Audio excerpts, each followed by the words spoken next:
Nous allons retrouver l'Assemblée nationale puisque le président Bouteflika est en train d'arriver. Ces images que vous recevez en direct donc de l'Assemblée nationale. Nous sommes au cœur de Paris, en face de la place de la Concorde. Si vous connaissez un peu cette ville, le président Bouteflika qui est en train de saluer les membres. Il a salué le Premier ministre Lionel Jospin et il salue différentes personnalités. Vous le voyez, avant de gagner la place à la tribune, il a été accueilli par Raymond Forny, le président de l'Assemblée nationale. Et vous voyez des bancs extrêmement remplis. Il n'y aura pas d'autres commentaires sur le fait que parfois ils sont plus clairsemés. Donc le fait que toute la représentation nationale, pratiquement de grand complet, soit là, montre l'importance et une certaine solennité de l'événement. Nous allons suivre ce discours qui est prévu, je vous le disais, pour une quarantaine de minutes. Je ne sais pas à quel moment nous interromprons. Voilà. Le président Forny qui va s'exprimer dans quelques instants. Nous allons l'écouter et voir ce que le troisième personnage de l'État va dire donc à son hôte. Nous écoutons Raymond Forny, le président de l'Assemblée nationale. Le président de la République, monsieur le Premier ministre, mesdames et messieurs les ministres, messieurs les ambassadeurs, mesdames et messieurs, chers collègues, il y a maintenant près de 20 ans, le 1er décembre 1981, l'Assemblée nationale populaire de la République d'Algérie recevait le président de la République française, François Mitterrand, qui avait tenu à faire en Algérie un de ses premiers déplacements officiels. Les députés français sont heureux de vous recevoir à leur tour, Monsieur le Président.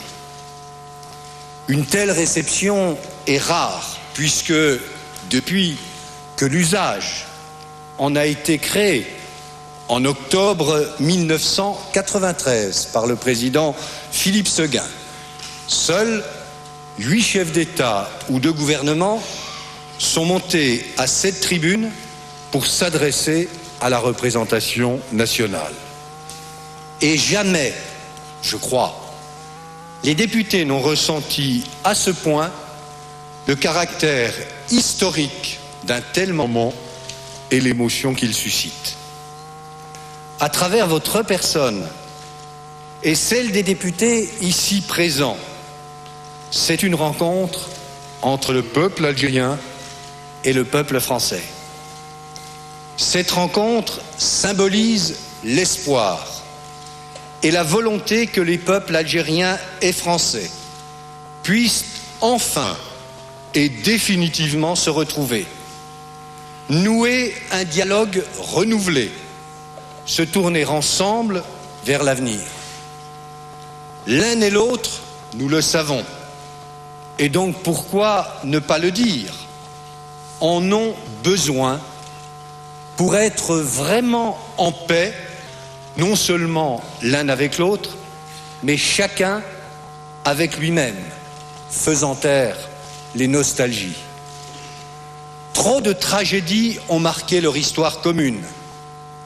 Les brutalités de la conquête, les injustices du système colonial et les douloureux affrontements qui ont précédé l'indépendance de l'Algérie. Ce dernier conflit a marqué profondément les esprits de part et d'autre, ceux des générations des combattants comme de l'ensemble de nos peuples. Fondateur de la conscience nationale en Algérie, ce conflit a été pour beaucoup de Français l'occasion d'une prise de conscience politique et marqué un tournant dans l'histoire de France. Ces affrontements, les violences qui en ont résulté, ont engendré de multiples déchirements. Certains se sont alors trompés de cause ou de camp, mais les combats de bonne foi, les souffrances des victimes ont leur dignité. Chacun doit aujourd'hui honorer ses morts et respecter ceux de l'autre. Notre passé n'est pas fait seulement de lutte, mais aussi de fraternité. Ayons une pensée pour les soldats algériens qui ont combattu dans plusieurs guerres aux côtés des Français et contribué à la libération de la France, à l'amour des Français d'Algérie pour ce pays, à la foi de beaucoup d'Algériens dans les valeurs universelles de liberté et de démocratie dont la France est le berceau, qui les a amenés à combattre la France au nom de ces valeurs mêmes. Aujourd'hui, les Algériens résidant en France, les Français d'origine algérienne, ceux qui ont des racines dans votre pays, tous ceux qui l'aiment, créent entre nos deux pays des liens qui les préservent de l'oubli et de l'indifférence. Malgré leur proximité, ou à cause d'elle, il est malheureusement vrai que nos deux pays ont eu du mal à établir des relations sereines. Nous avons, me semble-t-il, dorénavant assez de recul pour le comprendre et pour pouvoir entrer dans une phase nouvelle. Les circonstances nous y convient. L'Algérie vient de traverser une décennie terrible. Elle a dû faire face aux assauts d'une barbarie défigurant l'islam, insultant l'humanité et ses valeurs les plus élémentaires. Je tiens à dire au peuple algérien que le peuple français a pris part à ses douleurs, admiré son courage et sa ténacité. Ces épreuves ont aussi prouvé la vitalité de la société algérienne, sa capacité de résistance, et l'ont conduite à une authentique réflexion sur elle-même. C'est une Algérie nouvelle qui en sort. Elle a entamé, avec le retour à la concorde civile, un processus de rénovation démocratique, confiant dans les capacités et la détermination du peuple algérien, dans votre propre volonté, Monsieur le Président de la République, de mener à bien les réformes que vous avez engagées. Nous en souhaitons très vivement le succès. Dans cette étape, la France est prête à se tenir aux côtés de l'Algérie. Nous pouvons désormais, nous le devons, concevoir nos rapports sur une base objective, débarrassée des préjugés d'hier, dans le respect mutuel. Et cette formule apparemment rituelle doit avoir entre nous tout son sens. Au-delà même des possibilités qui sont ouvertes à nos relations bilatérales, à l'enrichissement réciproque de nos cultures, chacun de nos pays peut être un facteur d'ouverture pour l'autre. Nous avons beaucoup à faire ensemble, en Méditerranée, sur le continent africain, à l'heure où l'Union européenne, conformément à sa vocation, est en voie de s'élargir. Il est important, essentiel, au regard des grands équilibres du monde, qu'elle n'oublie pas ses affinités et ses complémentarités avec l'autre rive de la Méditerranée. La France y est plus que d'autres sensibles. Ces relations ne peuvent avoir toute leur force que si la France et l'Algérie y apportent leur contribution. Elles seront plus faciles si le Maghreb progresse, lui aussi, vers son unité. Elles ont vocation à contribuer à l'édification d'un ordre international multipolaire. C'est donc, Monsieur le Président, en ayant à l'esprit tous ces enjeux que nous vous remercions d'avoir répondu à l'invitation que le président Fabius, puis moi-même, vous avons adressée, et d'être venu parmi nous en représentant d'un pays dont la France se veut aujourd'hui plus que jamais l'ami et le partenaire.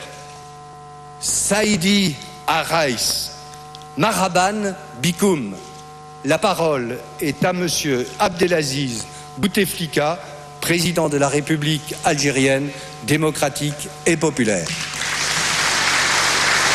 cette intervention du président Forny, une intervention qui s'est très commentée. Je vous propose d'écouter sur l'antenne de TV5 la réponse que le président Bouteflika va faire à ce discours, donc dont de nombreuses phrases seront reprises, notamment sur la colonisation, brutalité, injustice et passé douloureux. Nous voyons le président Bouteflika monter à la tribune, il va s'exprimer devant les députés français, on l'écoute. C'est là que parlent les ministres et les différents intervenants et les rapporteurs, en règle générale, à l'Assemblée nationale. Bien sûr, la traduction est prévue en simultané. Les députés peuvent donc tout à fait comprendre le président algérien qui va maintenant prendre la parole. Il met ses lunettes et il va parler.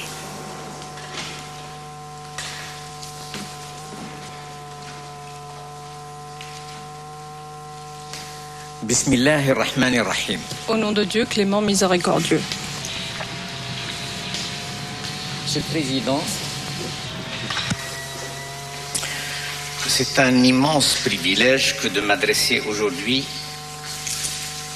aux représentants de votre grande nation, spécialement réunis, pour marquer solennellement les retrouvailles entre deux peuples libres, si proches au fond l'un de l'autre, malgré ou à cause des vicissitudes qui parfois pourraient suggérer l'inverse. Retrouvailles, le mot, Monsieur le Président, n'est pas de trop puisque c'est la deuxième fois en l'espace de 40 ans qu'un chef d'État algérien foule le sol de France, et quand la dernière visite est celle que j'effectue présentement, s'intercale la longue et indicible tragédie qui a ravagé mon pays, brouillant son image dans le monde et entravant sa marche en avant. Maintenant que le spectre de la crise s'éloigne et que la stabilité est de retour en faveur de cette perspective, maintenant que le spectre de la crise s'éloigne et que la stabilité est de retour, je reste persuadé que de nouvelles chances s'offrent à notre coopération, si souvent perturbée ou contrariée, pour qu'elle emprunte enfin le bon chemin dans un climat de confiance et d'amitié renforcée. Je n'évoquerai pas les facteurs géohistoriques et géostratégiques qui militent en faveur de cette perspective. Qu'il me suffise cependant de souligner que tous ces éléments réunis révéleraient très vite leurs limites et s'avéreraient lettre morte s'ils n'étaient associés à une volonté politique et inscrits dans une démarche globale où s'effaceraient les égoïsmes mesquins, les irritations épidermiques saisonnières, les malentendus lourds et persistants, et par-dessus tout, ces nostalgies d'une autre époque, promptes à se réveiller en certaines circonstances, comme pour prendre une revanche dérisoire sur l'histoire. Mais l'Algérie renaît. Elle émerge de l'épreuve, certainement plus forte et plus mûre, portant dans ses tréfonds l'espoir invincible d'un renouveau, tant au plan de sa cohésion nationale qu'à celui de la consolidation de son État républicain, sous le signe irréfragable du droit et de la modernité, qui, pour n'être point antagonisme de l'islam, n'en assure pas moins l'universalité dans l'Algérie qui a longtemps lutté pour son émancipation nationale et sociale, a donc dû subir les affres d'une tragédie qui a failli détruire ce qu'elle avait de plus précieux, son État-nation. Peut-être est-ce là le prix d'une mutation historique qui, n'entend pas, fera basculer dans la modernité les unes après les autres les sociétés encore sous l'emprise d'une logique médiévale, une logique épuisée qui s'agrippe désespérément à ses propres lambeaux, redoutant de férocité à mesure que les évolutions nécessaires se font jour et s'accélèrent. La colonisation au siècle dernier nous a ouvert à la modernité. Mais c'était une modernité par effraction, une modernité imposée qui a engendré le doute et la frustration. Tant il est vrai que la modernité se nie elle-même et se discrédite quand elle revêt le visage grimaçant de l'oppression et du rejet de l'autre. La modernité à laquelle nous aspirons, Monsieur le Président, et qui relève pour nous d'un impératif de survie, n'est pas, comme l'insinuent ses ennemis, un plaquage artificiel, un mimétisme servile dans les pensées et les comportements. Elle ressortit avant tout d'un engagement libre des hommes à développer leurs capacités natives en tant qu'hommes, de telle sorte qu'ils puissent prendre en charge leur destin dans ce monde et le maîtriser. Dieu nous dit dans le Coran,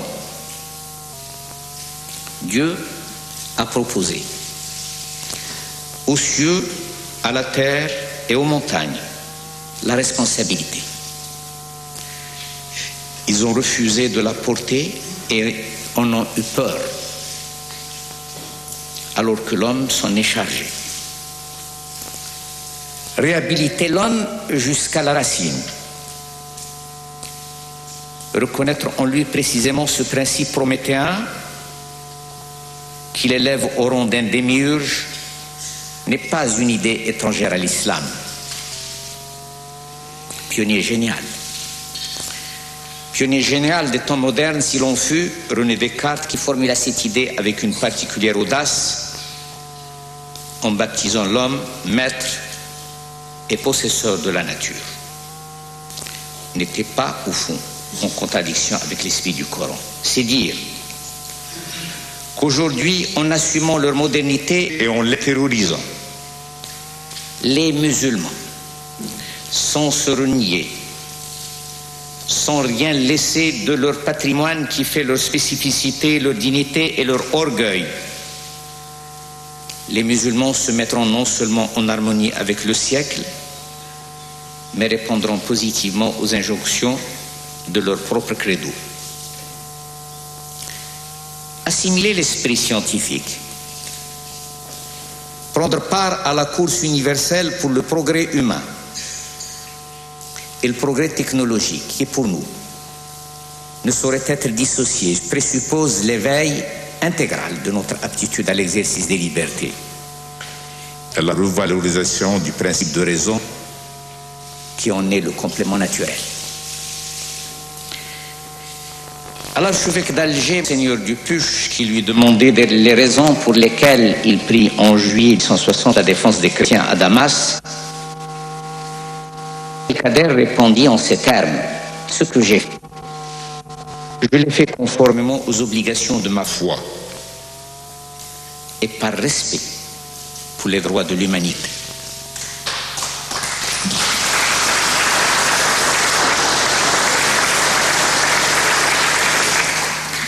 Abdelkader avait déjà en son temps une notion très claire et très moderne des droits de l'homme qui ne dissociait guère de sa conception humaniste d'un islam tolérant, d'un islam ouvert. État-nation, modernité, droits de l'homme et état de droit, ces concepts, les graves traumatismes vécus par mon pays nous commandent de les réactualiser, de les approfondir sans cesse, d'en faire le principe directeur de notre pratique politique, la pierre de touche de notre action réformatrice et la matière vivante d'une pédagogie citoyenne dont le déficit dramatique est à la source de tous nos malheurs.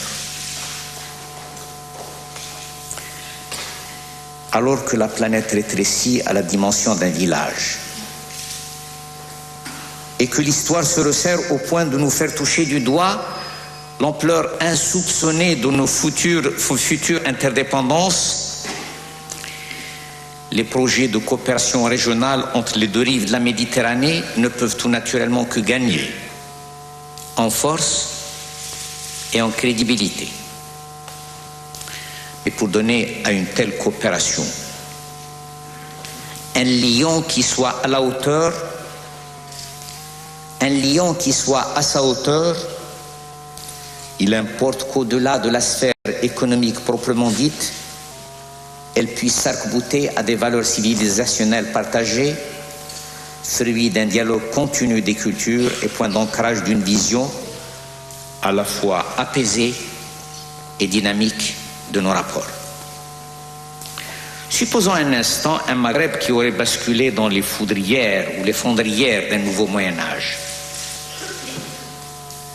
Qu'adviendrait-il alors de la coopération avec l'Europe et qu'en subsisterait-il? Et c'est pourquoi il m'est difficile, Monsieur le Président, d'imaginer, ne serait-ce que pour l'avenir le plus proche, une relation euro-méditerranéenne, plus précisément euro-maghrébine et singulièrement euro-algérienne, qui ne doivent être lestées d'un minimum de valeurs et idéaux communs.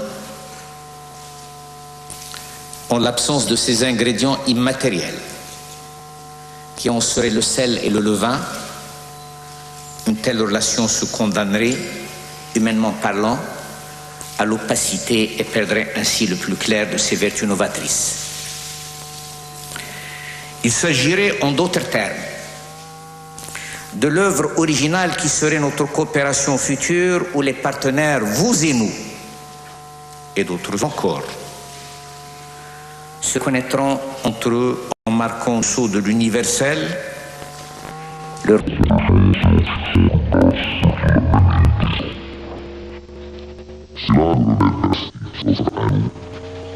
Pour transcender les séquelles encore vives du contrat colonial, ou l'indigène. Partenaires contraints et forcés se trouvaient relégués à l'état d'instrument utilitaire, son humanité dégradée et sa culture ancestrale réduite à quelques clichés exotiques. La colonisation porta l'aliénation de l'autochtone à ses limites extrêmes. Si ce qu'on a appelé la colonisation lui rendit la liberté, elle ne lui a pas pour autant assuré une relation décolonisée avec l'ancien maître. À l'ombre d'un néocolonialisme qui a toujours visé à perpétuer sous d'autres formes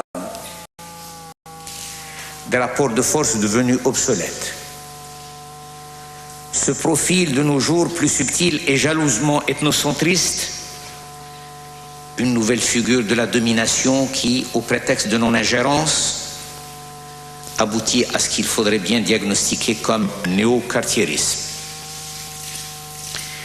L'indifférence érigée en principe, tel est le masque sous lequel elle s'avance, ce qui accroît ses capacités de pression en réduisant les vis-à-vis essentiellement les ex-colonisés à un statut de pur demandeur. De cette superbe indifférence, ils sont en effet les premiers à pâtir, dont on regarde la misère insoutenable dans laquelle ils se débattent qu'à celui des conflits internes qui les déchirent, confinant parfois au génocide et ajoutant à leur désespérance. Si la colonisation a pris fin, ses conséquences qui sont loin d'être épuisées la maintiennent toujours sur la sellette.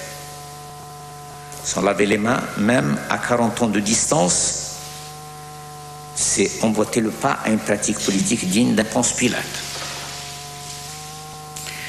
Domination, ai-je dit, car c'en est bien une que ce déni de solidarité qui, dans l'ordre international actuel, équivaudrait à ce code pénal ou équivaudrait à ce que le code pénal qualifie de non-assistance à personne en danger. De fait, dans l'ancienne métropole, envers leurs administrés de justice, s'avère ineffaçable et pourquoi ne pas l'avouer imprescriptible. En tout cas,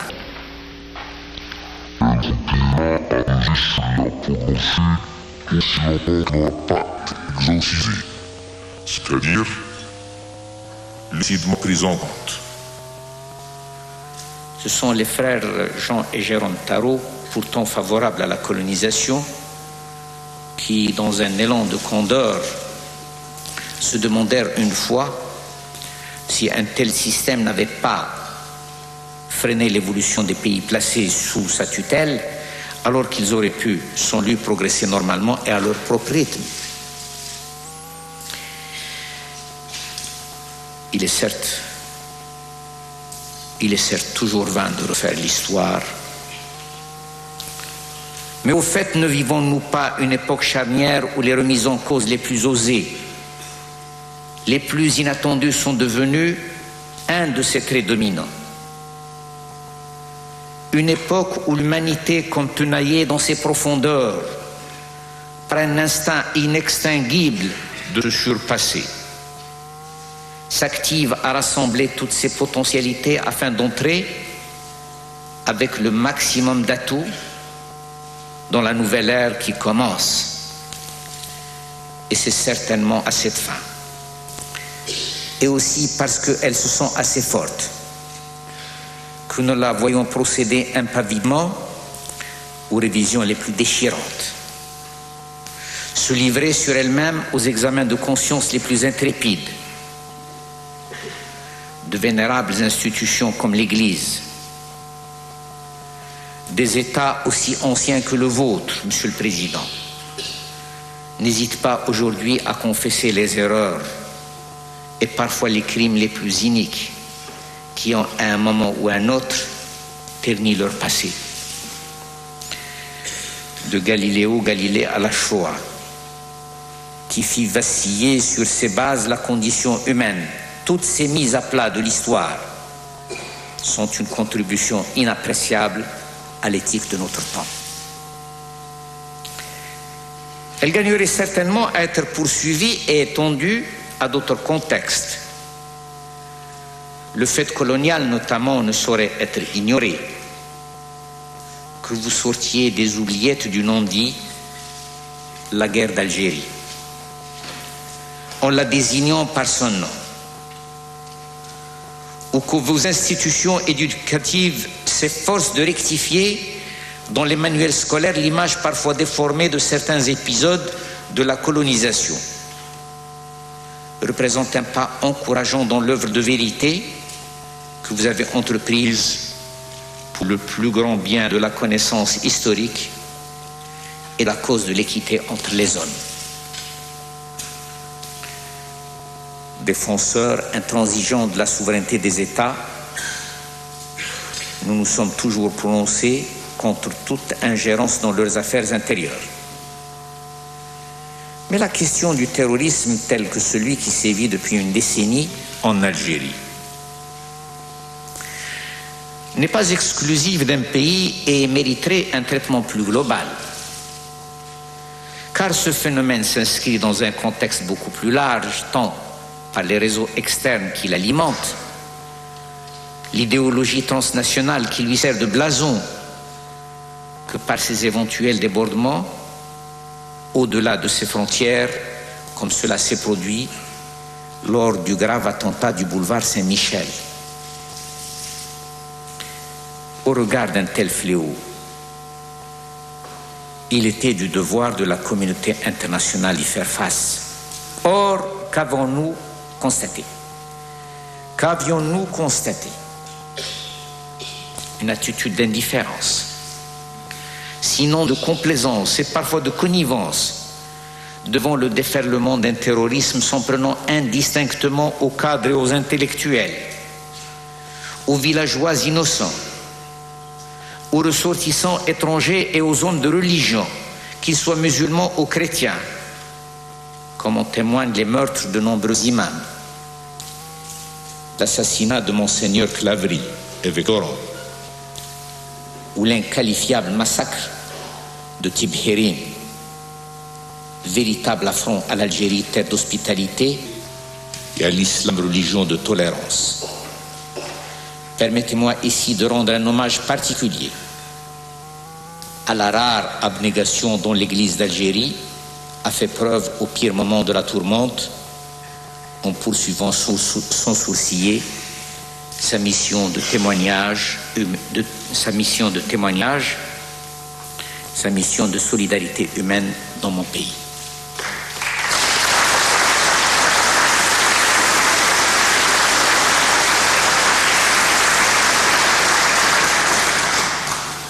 Une certaine réelle politique pratiquant la tactique des deux fers au feu et se drapant sous les oripeaux de la neutralité et des scrupules démocratiques a tristement révélé ses limites et ses faux calculs, comme si la neutralité entre le bien et le mal était une attitude acceptable. Ainsi s'explique pourquoi l'Algérie, au plus fort de l'épreuve où elle était plongée, n'a vu de ceux dont elle attendait le plus se tendre vers elle que peu de mains amicales, tandis que s'enflaient contre elle des campagnes de désinformation et d'intoxication d'une virulence sans précédent, dont le but évident de briser sa résistance et de la laisser choir comme un fruit mûr dans l'escarcelle d'un intégrisme totalitaire aussi étranger à l'islam que l'est le national-socialisme hitlérien par rapport au socialisme de Jean Jaurès.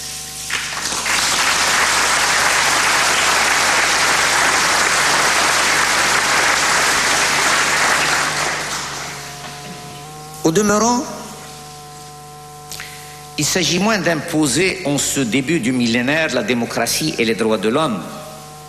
L'approche serait trop contradictoire, que de savoir reconnaître les efforts de l'autre et pourquoi pas de les encourager de par sa propre volonté, il y souscrit librement.